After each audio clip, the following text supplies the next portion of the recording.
이 정도 연비가 나오는 거면은 상대가 안 될 것 같은데요. 한번 두고 보겠습니다. 네, 안녕하세요, 로테스입니다. 오늘 저희가 준비한 비교 시승은요, 기아 니로 하이브리드와 르노 XM3 E-TEC 하이브리드의 연비 비교입니다. 오늘 저희의 비교는 두 가지 파트에 나눠서 진행을 하려고 하는데요. 여기는 인천 계양에 있는 저희 집입니다. 여기서부터 서울 서초동에 있는 우리 사무실까지 거리가 편도 한 30km 정도 되거든요. 실제 출근 시간에 맞춰서 두 차 모두 트릭 컴퓨터를 리셋하고 출발을 해서 연비를 한번 계측해 보도록 하고요. 그리고 저녁 때는 다시 돌아오는 퇴근길에 재보고, 내일은 고속도로에 나가서 장거리 고속도로 위주의 연비 비교를 해본 다음에 최종적으로 도심 연비와 고속도로 연비 두 차 중에 누가 더 뛰어난지 보여드리도록 하겠습니다. 트릭 컴퓨터는 리셋해서 출발을 했습니다. 네, 목적지까지는 30.2km고 오늘 리뷰는 담백하게 두 차의 연비에만 포커스를 맞춰서 진행을 해보겠습니다. 그래도 한 가지만 말씀드리면은 니로를 오랜만에 탔는데 큰 차는 아니지만 XM3와 비교해서 상대적으로 콘솔의 높이가 낮아서 차가 너비는 작지만 그래도 답답하지는 않은 그런 느낌이 있습니다. 두 차의 하이브리드 시스템의 차이에 대해서 잠깐 설명을 해드리면은, 우선 니로부터 말씀드리겠습니다. 현대차 기아가 쓰고 있는 병렬형 하이브리드 시스템을 쓰고 있고요. 기본적으로 전기 모터 한 개를 사용합니다. 구동용 전기 모터가 하나가 있고, 사실 이 현대차 기아의 하이브리드도 고전압 시동 모터까지 포함을 하면은 엄밀히 말해서 전기 모터를 두 개 쓴다고도 말씀을 드릴 수 있는데, 고전압 시동 모터는 발전기 역할도 하긴 하지만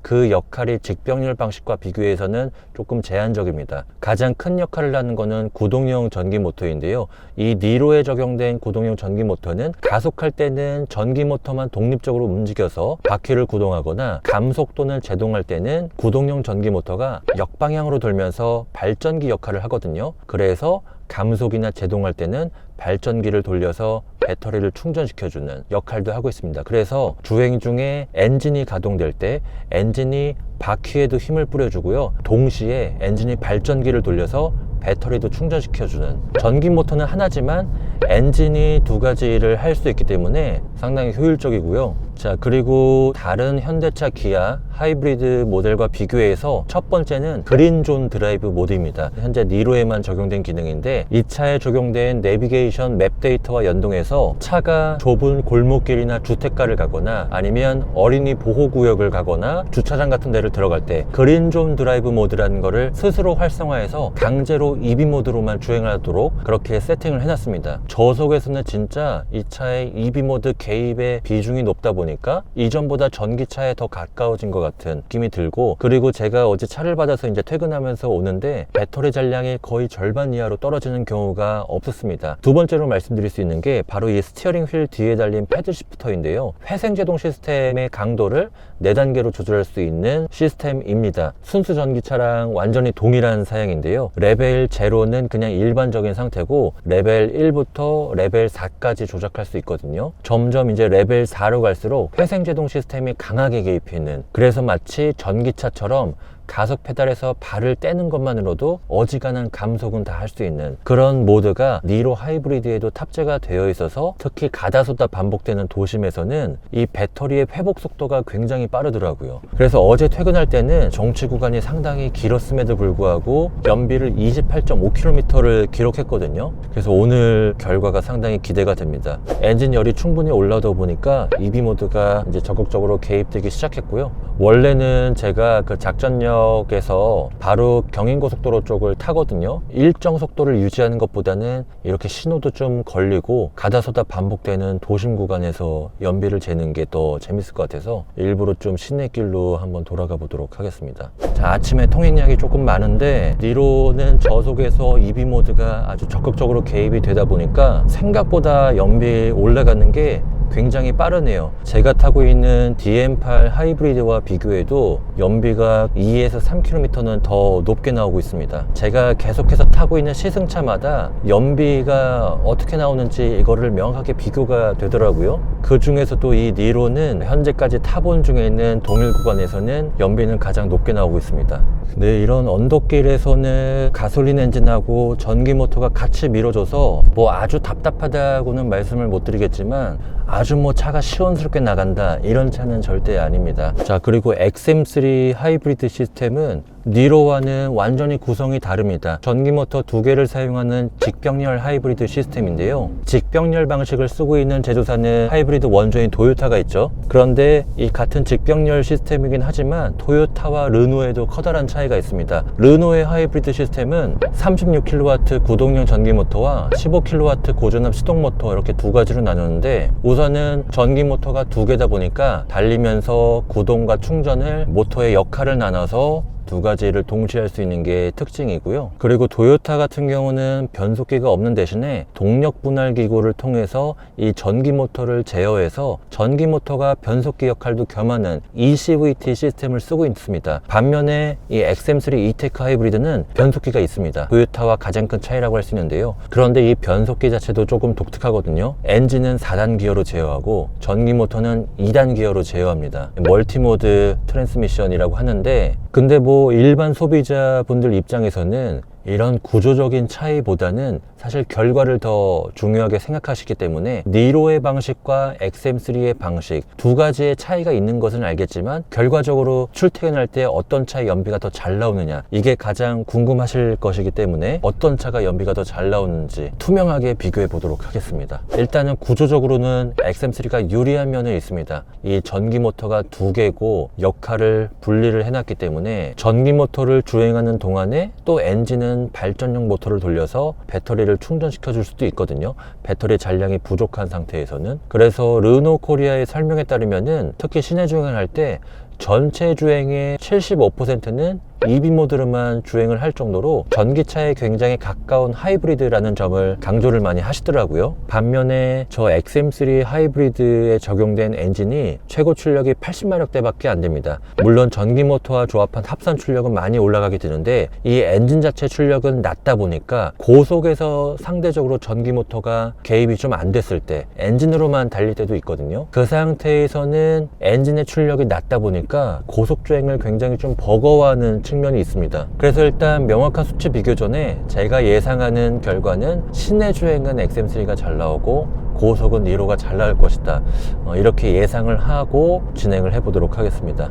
자, 이런 식으로 회생제동 지금 레벨 3단계까지 했는데 가속 페달 뗐는데 거의 다 감속이 됩니다. 브레이크 페달을 시내 주행에서는 거의 안 밟아도 되니까 배터리 충전 효과도 얻으면서, 또 하이브리드 차 같은 경우는 브레이크 패드의 마모량이 일반 내연기관 차보다 훨씬 적습니다. 그래서 이 브레이크 패드 소모품의 교환 비용도 훨씬 적게 나가는 장점이 있거든요. 그러면서 여기 게이지 보시면 아시겠지만은 페달을 떼게 되면은 완전 충전이 다 끝까지 됩니다. 회생제동 시스템 이렇게 강도 높이지 않고 그냥 브레이크 페달만 밟아도 동일하게 되는 거 아니냐, 이렇게 궁금해 하실 것 같은데, 제가 주행 중에 브레이크 페달을 꽤 깊게 밟아봐도 연료 게이지가 차지에서 절반 이하로 끝까지는 내려가지 않습니다. 지금도 절반까지만 딱 떨어지는데, 반면에 회생제동 시스템을 끝까지 개입을 하면은 이 차지의 눈금이 바닥까지 내려가는 것을 볼 수 있습니다. 이 말인즉슨 그냥 브레이크만 밟았을 때보다 회생제동 시스템 개입 정도를 높였을 때 훨씬 배터리를 충전하는 양이 많다,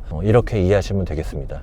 저희는 신월 여의 지하도로 이제 들어가려고 하고요. 스마트 크루즈 컨트롤 작동을 해서 주행을 해볼게요. 시속 80에 놓으니까 초록불로 들어오면서 오토로 변경이 됐죠. 완만한 내리막 구간이니까 이렇게 스마트 크루즈 컨트롤을 작동한 상태에서도 계속해서 배터리를 충전시켜주는, 이 차는 조금 내리막만 나왔다 싶으면은 바로 배터리를 충전해 주니까 어지간해선 이 배터리의 잔량이 절반 이하로 진짜 잘 안 줄어듭니다. 아직 14km 밖에 달리지 않았는데 벌써 리터당 24.0km, 연비 진짜 잘 나온다. 이렇게 정체 구간이 나타나면서 감속을 계속해서 하는 상황이 나타나면은 연비는 계속 오릅니다.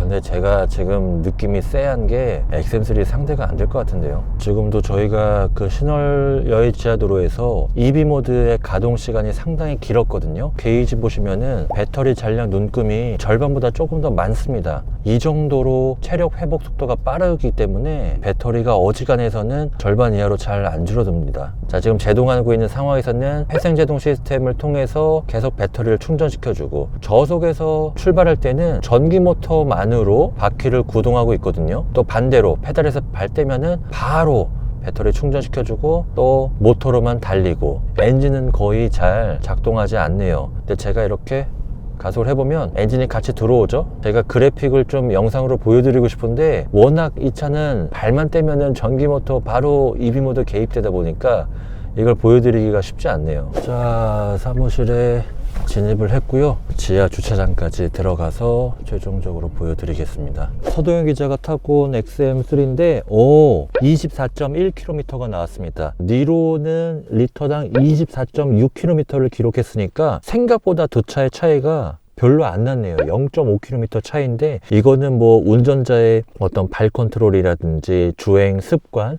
이런 것들로 충분히 상쇄를 할 수 있을 만한 수치일 것 같습니다. 제 예상에는 니로가 훨씬 더 잘 나올 줄 알았는데 의외로 차이가 없습니다. 자, 이렇게 해서 저희 출근길 주행을 마쳤고요. 이따가 퇴근길까지 주행을 해보고 종합적으로 두 차의 평균 연비를 비교해 보도록 하겠습니다. 네, 저희는 오후에 다시 최초 출발지인 저희 집까지 퇴근길 주행을 해보도록 하겠습니다. 돌아가는 길에는 XM3 하이브리드를 타고 연비 차이뿐만이 아니라 어떤 주행 감각이나 승차감, 정숙성에서는 어떤 차이가 있는지 같이 비교해서 말씀드리도록 하겠습니다. 자, 우선 첫눈에 들어오는 특이점은 이 XM3는 순정 내비게이션으로 T맵이 들어갔다는 거, 그리고 이 운전석에서 느껴지는 주변 시야나 운전 자세도 두 차가 생각보다 차이가 나네요. 이 XM3는 대시보드의 높이도 상대적으로 니로보다 높고요, 벨트 라인도 높습니다. 그리고 A필러가 마치 세단처럼 좀 완만하게 누워 있어서 세단에 탄 듯한 그런 유사한 기분이 드는데 SUV 특유의 아주 시원스러운 그런 시야를 좋아하시는 분들한테는 니로가 취향에 맞으실 것 같고요. 그리고 니로와 비교해서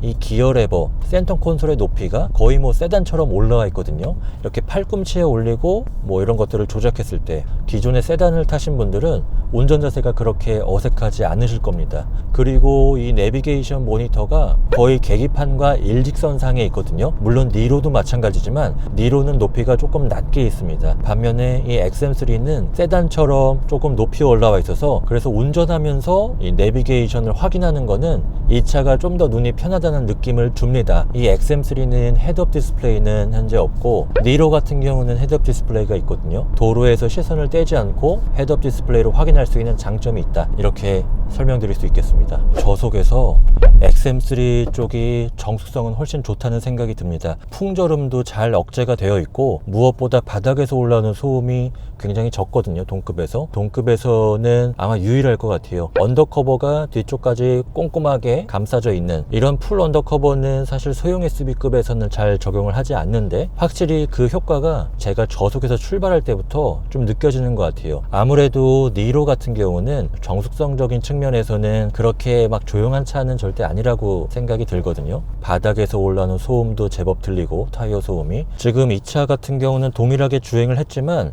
계기판상의 주행 가는 거리는 870km로 나오고 있거든요. 연료를 가득 채웠을 때는 이 XM3가 조금 더 멀리 갈 수 있는 장점이 있는 것 같아요. 지금 저속에서는 아무래도 니로보다는 조금 더 높은 속도까지 EV 모드로 끌고 가거든요. 직병렬 시스템의 전형적인 특징인 것 같습니다. 초반에 한 시속 40에서 50km까지는 전기 모터로 가속을 합니다. 이 차 역시도 가속 페달에서 발을 떼는 순간 감속 또는 제동할 때는 회생제동 시스템이 개입을 해서 배터리를 시시각각 충전해주는 그런 원리고, 니로와의 가장 큰 차이점은 이 차는 전기 모터가 두 개라서 역할을 분리를 해놨다는 것입니다. 아무래도 XM3의 직병렬 시스템이 역할이 조금 더 적극적입니다. 니로의 고전압 시동 모터는 그것도 역시 발전기 역할을 할 수 있는데 사실 제한적입니다. 보통 여러분 시동을 켜서 엔진이 도는 상황에서 엔진의 힘이 충분치 않기 때문에 이 구동력 모터를 거꾸로 돌려서 배터리를 채우기가 사실 힘이 부족하거든요. 그때에는 아주 작은 고전압 시동 모터를 또 발전기로 돌려서 배터리를 채우는데 그 충전하는 힘의 양이 그렇게 넉넉지는 않습니다. 그리고 가다서다 반복되는 정체 구간을 지날 때 그때 역시도 엔진의 힘이 충분치 않으니까 엔진이 도는 상황에서는 구동력 모터 대신에 HSG를 돌려서 배터리를 채우거든요. 그렇게 크게 두 가지 정도의 상황, 이때만